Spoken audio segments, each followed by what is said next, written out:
Hello ladies and gentlemen, I'm glad to have you again. I remain your favorite host, Adegboyega Anyobwemi. You're welcome to my channel, Rebel Property, where we bring you, recent information and happening in real estate from anywhere in the world. So thank you for always watching the video and thank you for staying, glued to our channel. We are so glad having you around.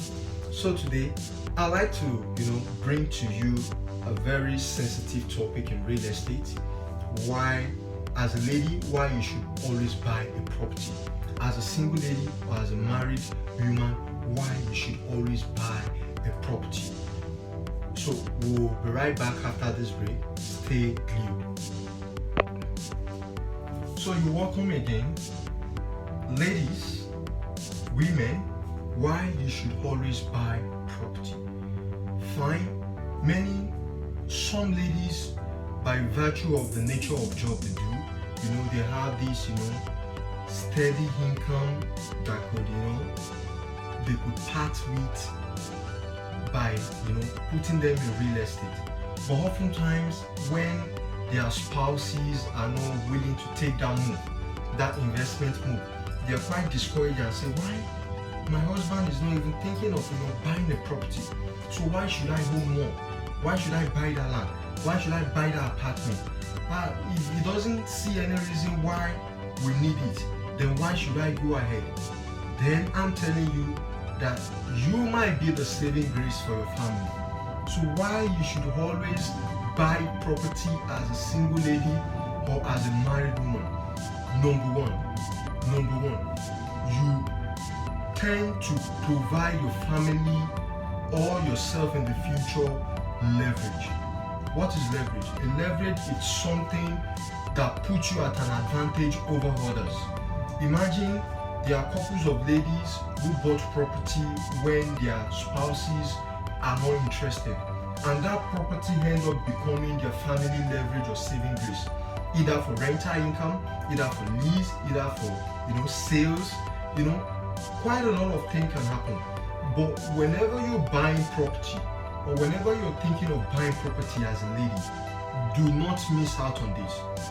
Do not miss out on this. And this is the key. This is the nugget for you as a single lady and for you as a married woman who is attempting or who is longing to buy a property or who is interested in a property for acquisition or for development in the future. Why you should not miss out on this. Never miss out on the documentation. That is very key. Do not in any way miss out on the documentation. Often men are very egoistic, and when women or when our spouses do certain things behind us, it looks as if that it rubs on our ego. So as a lady, whenever you're buying a property, always make sure that the interest of your spouse and your family is protected. And how do you ensure that? You can only ensure that when the name of your spouse and your family name is covered in the deed of assignment. I explained to deed of assignment. What is deed of assignment? Deed of assignment is just a transfer of ownership from a real estate company to an investor. The investor could be a Mr., could be a Mrs., could be a Miss, could be a Master.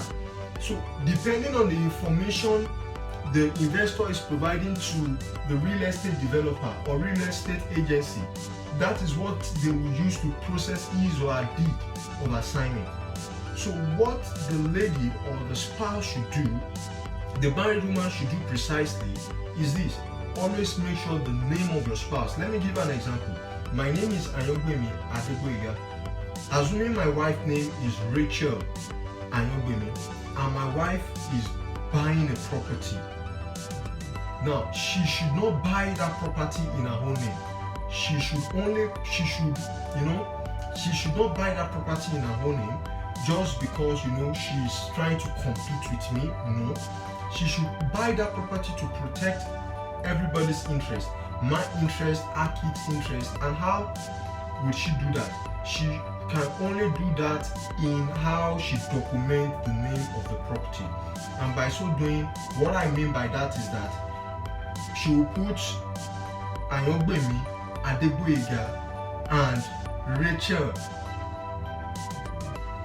Ayogbemi Adegboyega, Ayogbemi Rachel. So it means that the new name or the both parties' name are involved in the deed or are included in the deed. So should in case for a reason for any litigation issue or any divorce, even if the man is buying the property, the man should also include the name of the spouse, because by that the man has covered the interest of the spouse, not only because of for the spouse but also for the kids. So these are some of the things married couples need to watch out for whenever they are buying property. And if you're buying private property, you need to ensure that, most importantly, if you are a lady and if you are a man, always make sure that the name of your spouse is included in the deed and other document of the land. It is very, very important. And as a single lady, you can also proceed to acquire property if you are working in a very lovely organization that provides you with a very huge lump sum for you to put into buying property without conflicting with your immediate or developmental project. What I mean by developmental project, the need for you to go on a training, the need for you to acquire more degree, the need for you to upskill yourself, go ahead and buy that property. But should in case you are getting married, you need to have a discussion with your spouse. You need to have a discussion with your spouse that I acquired this property while I was single before I got married to you. Then I would like to perfect or revisit the deed so that the deed can as well include your money, because maritally the husband and the woman, the husband and the wife are one biologically. So no attempt should be made to separate them. So as a lady, as a married woman, go ahead and buy that property. But always make sure that the interest of your current spouse and future spouse is protected whenever you are perfecting the documentation of the land. Hope you learned something. Thank you for staying tuned. I remain your favorite host. Always click the bell button to always enjoy our lovely and educative video, and do feel free to drop suggestion, comment and various feedback for us. We'll be glad you did. Thank you and stay tuned and lead.